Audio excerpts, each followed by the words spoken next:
Race 1 at Flemington on Guineas Day is the Resimax group, played over the 1100 metres, and I'm with Sans Dude on top. Very confident on this one. 2 from 2 its last 2 starts. Celine Gaudreau brings the weight down. Mark Walker trains. Had an impressive gallop behind Imperatrice. We know what that horse did. Came out when won the Lightning. 2 from 2 up the straight. I think he has the advantage on the other 2 chances in the race, being Tin Tookie, who I'm taking on at the price, and Cinderella Days at the top weight. Good horse, but needs to carry the weight. And First Go Up the straight.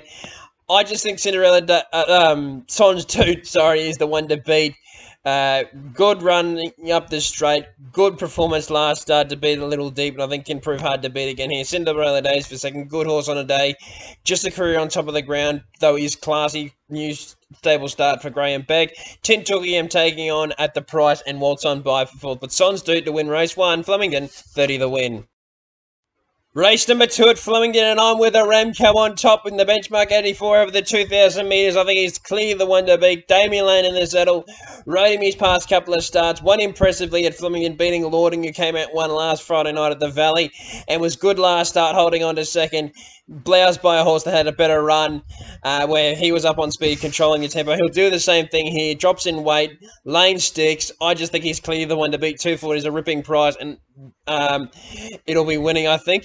Up and Under can improve from its Australian debut. Will be charging home. Strawberry Rock, good horse on its debut, though not sure where it gets to. And Kettle Hill, bit unreliable, but it was a good win last start in City, and I think can run well, but has to carry the weight to do so. But Aramco for mine, clearly the one to beat. Race 2 Flemington, $40 the win.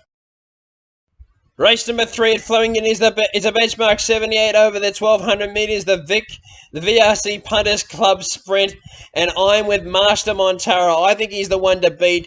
The horse coming from Hong Kong.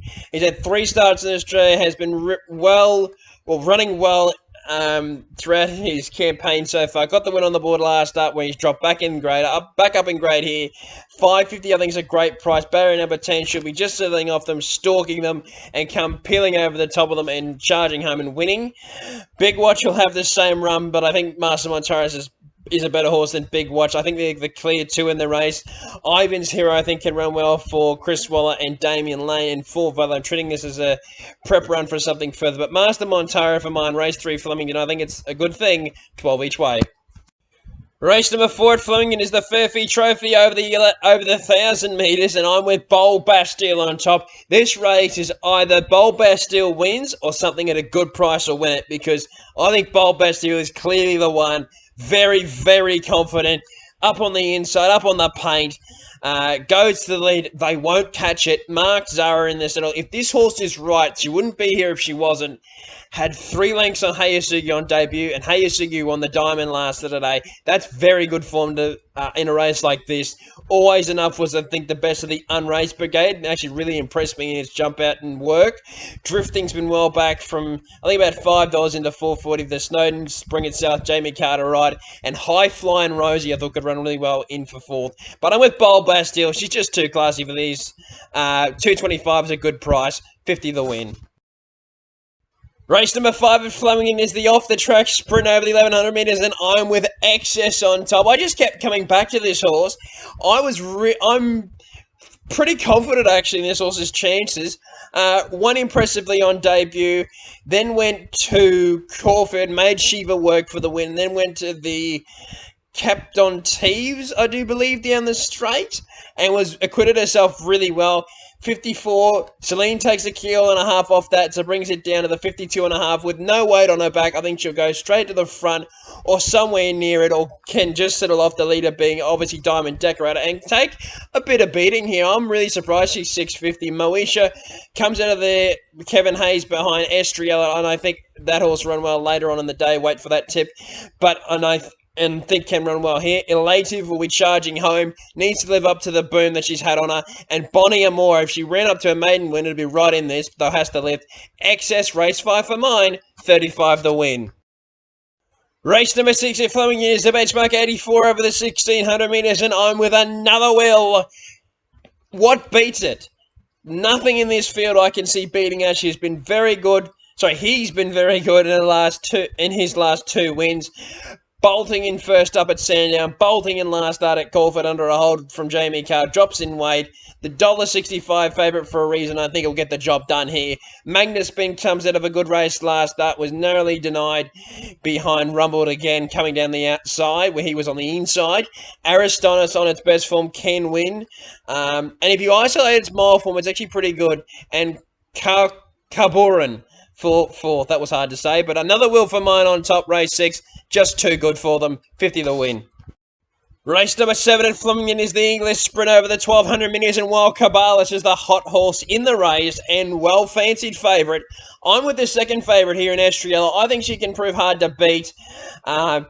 With Blake Shin sticking in the saddle, I'm pretty confident she can take beating here. She won the Kevin Hayes first up in dominant fashion and beat Lazargo in Brazen style there. They're $18 a piece here, and she's $4. And I think, she's considered one of the main chances for a reason. I think she can just settle back. Cabalis and Estriella will be making their runs at the same time, and I think Estriella has a better sprint than Cabalis, but Cabalis is a more grinding type, and she is drawn better than that horse. So I think Estriella is the one to beat in the English sprint, pretty confident. Cabalis for second, he's been a revelation in Sydney, really turning his career around, winning 2 on the trot and comes down south. One of Josh Parr's, one of 2 rides for the day. Ray Koki on the backup of last Saturday can run really well, and Midnight Opal at $21 I thought was over the odds. But Estriella for mine in the English sprint. I had better at it last year. I think Estriella can do the same thing here. Win. 25 to do so.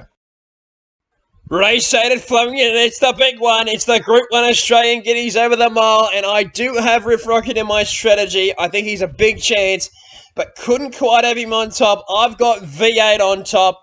I just love this horse. He's a favourite of mine. I found him on debut. I had him when he won at Flemington over the 1400 metres, and I think he can do so again here and win over the mile at headquarters. Damien Lane in the saddle has been very good in his 2 runs this campaign, winning against the older horses first up and then ran behind the older horses behind Mr. Brightside, Pride of Jenny and Buffalo River. Mr. Brightside's come out and won another Group 1, and Mr. Brightside was very good running third last Saturday. I think that's good enough for him to be winning an Australian Guineas back against its own age group, and I think can prove hard to beat from a good draw and barrier 6 or to settle forward of midfield and have a bit of a transit advantage of Riff Rocket, who can run well. Zipperway will be charging home, and the Pendragon from New Zealand I thought could run well. But 30 the win on V8 in the Guineas, and 10 the win on Riff Rocket, just in case he is too classy. But Riff Rocket, he'll be building his motor late, and he'll be charging over the top of them.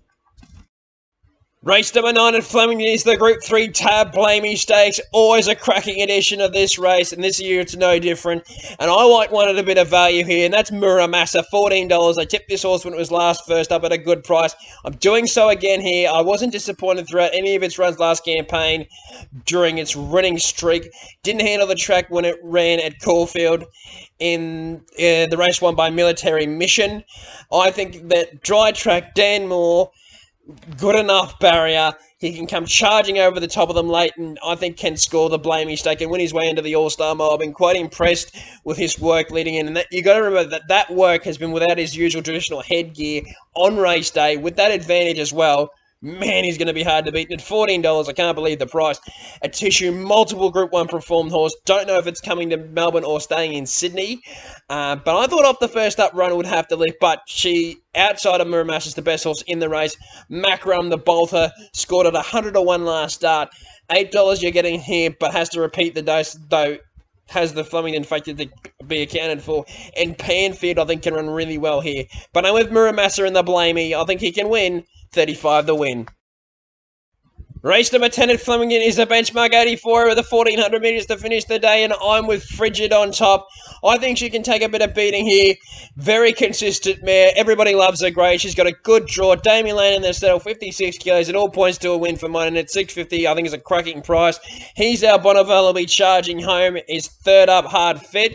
Aaron Bay, another one that can run well at Flemington, but has to carry the weight. And Holbein, good to see the old boy back.